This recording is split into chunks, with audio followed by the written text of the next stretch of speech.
Hello Ram Ram ji, good morning. कैसे हैं आप सब? वेलकम है आप सबका साधना रियल ब्लॉग चैनल में। आई होप फ्रेंड्स आप सब अच्छे होंगे। मॉर्निंग का टाइम है, थर्सडे का दिन है, गुरुवार सुबह से ब्लॉग स्टार्ट हो रहा है। यहाँ पे मैं पूजा पाठ करने जा रही हूँ। बच्चे भी नहा धो रहे हैं, स्कूल जाने के लिए रेडी हो रहे हैं। कपड़ों पे मैंने सुबह ही धुल लिया है। फिर देखिए इधर आ गई हूँ मंदिर, भोलेनाथ के दरबार। इनके दर्शन और पूजा कर लेती हूँ। उसके बाद फिर तुरंत घर आ गई हूँ। वहाँ पूजा करने के बाद जो फूल डेली में चढ़ाती हूँ वो सूख गए हैं, यहीं पे रख दी हूँ। काफ़ी दिन से सोच रही हूँ इन सबको विसर्जित कर दूँ, बट टाइम ही नहीं मिल रहा है। यमुना नदी तो पास में ही है, बट अकेले जाना थोड़ा अच्छा नहीं लगता है। कोई साथी मिल जाए मतलब पड़ोसी फ्रेंड्स मेरी, तो जाऊँगी किसी दिन, विसर्जित करके आऊँगी। जब कहीं दूर जाना होता है ना तो अकेले अच्छा नहीं लगता। तो देखिए मैंने फूल को इकट्ठा कर दिया है जो सूखे हुए। वैसे भी फ्रेंड्स सूखे फूल घर में ज़्यादा दिन तक नहीं रखने चाहिए, उन्हें विसर्जित ही कर देना चाहिए। बट जा नहीं पा रही हूँ, किसी दिन जाऊँगी टाइम निकाल कर। केला मेरा किसी तरह मेरे घर की रौनक बढ़ा रहा है केला महाराज। और तुलसी का पेड़ अभी तक मैंने उगाया ही नहीं है। सोच तो रही हूँ आज गुरुवार है उगा लूँ, बट शाम होते होते सब भूल जाती हूँ मॉर्निंग का काम जो मैंने कर लिया, फिर बाद में फिर पढ़ाई रह जाता है। यहाँ पे मैंने बहुत जल्दी पूजा कर ली है, ज़्यादा शूट नहीं किया है मैंने। प्रणाम कर लूँगी भगवान को। फिर किचन में आ गई हूँ। बच्चे बोले थे मम्मी आज आलू बंडा बना दो, तो आलू को मैंने अच्छे से तल लिया है, सारे मसाले अमचूर वगैरह डाल के खट्टा खट्टा। सेम वैसे ही मैंने इसका मिक्सर तैयार किया है, जैसे हम समोसा बनाते हैं उसके लिए तैयार करते हैं आलू को, वैसे ही। और बेसन में मैंने हरी मिर्ची, लहसुन, अदरक के टुकड़े, बहुत थोड़ी सी प्याज, मसाला, नमक, अमचूर पाउडर, इतनी चीज़ मैंने बेसन में भी मिला दिया है। और आलू थोड़े से ठंडे हो जाएं तो उनका गोला बनाऊं और झटपट बच्चों के लिए बना दूं आलू बंडा। और चटनी किसकी बनाऊंगी? अमचूर की ही, मतलब आम का जो खट्टा पाउडर आता है वो। इसे बहुत अच्छे से फेंटना है जिससे हमारे आलूओं में एकदम से बेसन चिपक जाए, पानी की तरह ना लगे। ये देखिए ठंडा हो रहा है अभी। ये मैंने गोले छोटे छोटे बना लिए हैं। बहुत जल्दी जल्दी बनाना है क्योंकि इन लोग को लेट हो रहा है, इन सभी का पेपर चल रहा है। तो 10-5 मिनट पहले ये चाह रहे हैं कि स्कूल हम पहुंच जाएं। और पेपर जब चलता है फ्रेंड्स, हम सभी ने ये सारा दौर देखा है और हम लोगों ने भी किया है, तो एक अलग ही प्रेशर होता है, एक अलग ही टेंशन होती है कितना भी हम तैयारी अपनी बना के रखें।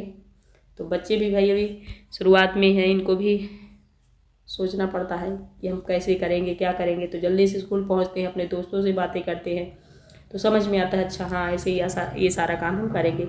देखिए चिपक रहे हैं कढ़ाई में बेसन, बन गया है फाइनली। बच्चों को मैंने इकट्ठे थाली में दे दिया है, ये तीनों इकट्ठे खा लेंगे क्योंकि इन लोगों को जल्दी है। फिर आराम से निकाल के इनको भी दूंगी, मैं भी खाऊंगी। आज सुबह का नाश्ता यही होगा। दोपहर में फिर देखते हैं क्या बनाते हैं। ये देखिए बहुत ही अच्छा बना है, खुशी है तोड़ के दिखा रही है आप लोगों को। मैं तो उधर तल रही हूँ, ये खाने जा रहे थे, बोल रहे थे मम्मी देखिए मैं दिखाती हूँ। वो भी धो मिला रहा है। तो इतना बेसन बचा हुआ है और 5-6 बचे हैं आलू, तो सभी को मैं मिला के तैयार कर ली हूँ। बच्चे अभी गए नहीं हैं, ये भी नहा के आ गए, इनको भी जाना है तो इनके लिए मैंने निकाल दिया है। देखिए अमचूर की चटनी और आलू बंडा, इतना ही खाएंगे, इसमें भी शायद 1-2 छोड़ दे क्योंकि उनकी ये सारी चीज़ें फेवरेट नहीं है, लेकिन अब घर में बनी है तो मैंने कहा भाई इसी को खा लो। अब जल्दी जल्दी क्या क्या बनाऊँ। इधर फिर देखिए दोनों बच्चे चले गए हैं, खुशी को लेट हो रहा था, ये थोड़ा पूजा पाठ में लग गई थी। और लड़कियों का बाल वाल भी बनाना पड़ता है, टाइम लग ही जाता है। तो इसकी मैं चोटियाँ बना रही हूँ। इसकी फ्रेंड यहीं पे खड़ी हैं, दोनों पड़ोसी फ्रेंड हैं, मतलब आमने सामने घर है इन दोनों का, और साथ में जाती आती हैं। फ्रेंडशिप है, ज़रूरी भी है। हमारी लाइफ में कोई ऐसा ख़ास दोस्त होना चाहिए, ख़ास तौर पर स्कूल टाइम में, जो थोड़ा सा हमारा सपोर्ट करे, है ना। तो ये दोनों बातें कर रही हैं, मैं भी बीच बीच में बोल रही हूँ कि हाँ बेटा ऐसे क्वेश्चन आ सकते हैं, ये वो ऐसी ही बातें। तो फाइनली इसकी चोटी मैंने तैयार कर दी है। अभी इसने जूते नहीं पहने हैं, तो वही इसकी सहेली बोल रही है कि अभी तक जूते भी कुछ ही तुम नहीं पहनी हो। इसका क्या है ना, पहले ये लेट लपेट करेगी, उसके बाद फिर बहुत जल्दी जल्दी करेगी। फिर कही मम्मी आपने ये सारा सामान कहाँ फेंका, ये किया वो किया।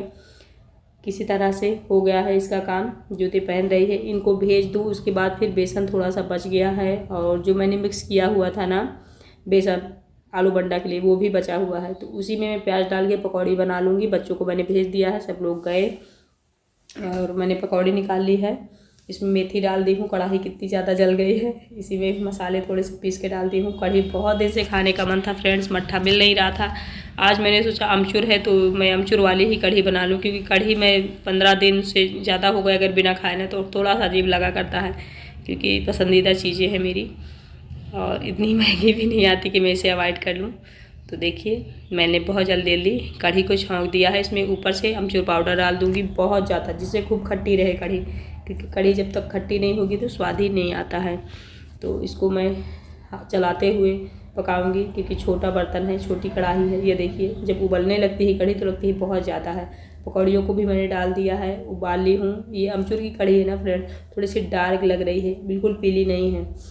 और प्लस पॉइंट ये है कि लोहे की कढ़ाई में बन रहा है, तो जो चीज़ें हम लोहे की कढ़ाई में बनाते हैं उसमें थोड़ा सा कालापन तो आ ही जाता है, लेकिन हाँ बहुत ही स्वादिष्ट और यम्मी कढ़ी दिख रही है मुझे। खाऊंगी तो बताऊंगी कैसी बनी है। चावल भी बन गए, हम सब ने खा भी लिया है। अब आप लोगों को दिखा रही हूँ खाने के बाद। कढ़ी चावल खाने के बाद फिर लग जाऊंगी काम में। बच्चे भी आ गए हैं, दोपहर में खा पी चुके हैं, वो लोग आराम कर रहे हैं, कुछ लोग खेल रहे हैं, कुछ लोग पढ़ रहे हैं, ऐसा कुछ हो रहा है। फिर देखिए कल मैंने गेहूँ को धुला था अच्छे से, चबूतरे मैंने सुखा लिया है, इसको बोरी में भर के रख दूँगी। जब मैं गेहूँ धुली थी ना एकदम से साफ से धुल ली हूँ, एक भी कचरा नहीं है। जो भी एक दो दिख रहा है उसे मैं हाथ से ऐसे बिन बिन के फेंक दे रही हूँ, फटकने लायक नहीं है। जब बहुत अच्छे से हम धुल लेते हैं तो ज़रूरी नहीं होता है कि सूप से फटके, इसलिए मैं अलहुल के भरूँगी, मतलब ऊपर ऊपर का दाना जो नीचे होगा उसको फिर मैं फेंक दूँगी कचरा। और सरसों भी मैंने सुखाई है घर के अंदर ही, इसको भी फटक के साफ करके तेल पिरवाने के लिए दूँगी। मतलब आटा और क्या कहते हैं तेल, दोनों साथ में जाएंगे और साथ में घर आएंगे। जो चीज़ें घर में होती हैं उसकी बात ही अलग होती है। ये देखिए ये पढ़ रहा है, इसको पढ़ने के लिए टोकना पड़ता है तब जाके ये पढ़ता है। शिवी का मन बोल रहा मम्मी मैं बोर हो जाता हूँ पढ़ते पढ़ते, तो कुछ देर पढ़ेगा, उसके बाद फिर कापी रख के इधर उधर खेलेगा, फिर पढ़ेगा। और ज़्यादातर बच्चे कब पढ़ते जब उनका पेपर चालू हो जाता है। मुझे लगता है पूरे साल अगर हम पढ़ाई कंटिन्यू करते रहें तो हमें पेपर के टाइम में इतना प्रेशर लेने की ज़रूरत नहीं पड़ती, बट बच्चों को कौन समझाए। फाइनली देखिए गेहूँ मैंने भर दिया है, अब इसे बांध के रख दूँगी, फिर उसके बाद लग जाऊँगी फटकने में सरसों।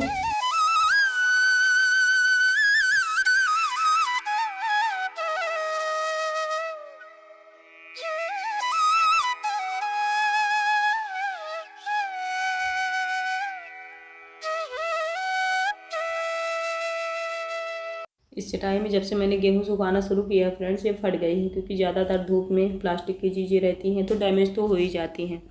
अब लूँगी चटाई, मेरे घर में भी चटाई नहीं है, न छोटी वाली न बड़ी वाली, और अभी इतना काम भी नहीं पड़ रहा है, कुछ मैं करा भी नहीं रही हूँ फंक्शन वगैरह, तो ये सारी चीज़ें अभी ज़रूरत नहीं है। जब होंगी तो ख़रीदूँगी फ़िलहाल।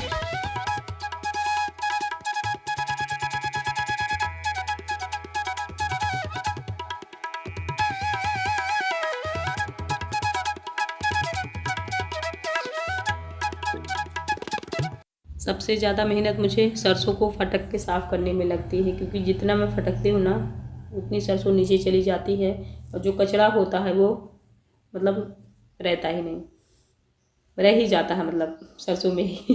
तो इसे फटक के साफ़ करने में दिक्कत होती है। जब सरसों वगैरह पिरवाती हूँ तो वहाँ वो लोग भी शिकायत करते हैं जो इसको पीसते हैं पेरते हैं, कचरा है। इसे फटक के साफ़ करने में मेहनत लगती है। अभी तक मुझे ज़्यादा अच्छे से फटकना नहीं आया। कुछ चीज़ें हम नहीं सीख पाते हैं, मुझे लगता है लाइफ टाइम जानते हुए भी नहीं सीख पाते हैं। कोशिश फिर भी मैं करती रहती हूँ कि अच्छे से फटक के साफ़ कर पाऊँ। मायके में तो ये सारी चीज़ें देखो मम्मी लोग करती हैं, हम लोग क्या करते हैं, बेटियाँ अपने मायके में खाना बनाना, घर की चीज़ें सीखना, जो काम मेन होते हैं, फटकना साफ़ करना इतना कौन सीखता है। लेकिन फिर भी जब से यहाँ आई हूँ मैंने सीख लिया है, करना जो पड़ता है वो हम कर ही लेते हैं। फिर देखिए दोनों बोरी को मैंने बांध के रख दिया है, उनका काम है पिसवाना पिरवाना, जो मेरा काम था वो मैंने कर दिया है। अभी यहाँ पे मैं झाड़ू लगाऊंगी पूरे इधर ही पीछे तरफ साफ से, फिर बनाऊंगी चाय। जुकाम आप लोगों को पता ही बहुत ज़्यादा है, सामने से अभी मैंने आपसे बोला नहीं है फेस टू फेस, क्योंकि इतनी ज़्यादा सर्दी है कि मेरा सर जो है ना एकदम से भारी है, नाक एकदम बह रही है, तो इसलिए बस मैंने शूट करके दिखा दिया है। देखो मैंने चाय बनाया, चाय यहाँ बैठ के पीने लगी, सारे बर्तन इधर मैंने रख लिया है। खुशी को पता चला कि मम्मी चाय पी रही, तो वो पढ़ते पढ़ते आ गई है चाय पीने, और मैं वही टेंशन में हूँ कि मैंने दोपहर में दवा खाई है, मुझे आराम क्यों नहीं हुआ है। वो बोले मम्मी बस करिए आपका ठीक हो जाएगा। 2-3 बार बच्चों को बता दो ना, बच्चे भी बोर हो जाते हैं, बस करिए मम्मी ठीक हो जाएगा, परेशान ना होइए।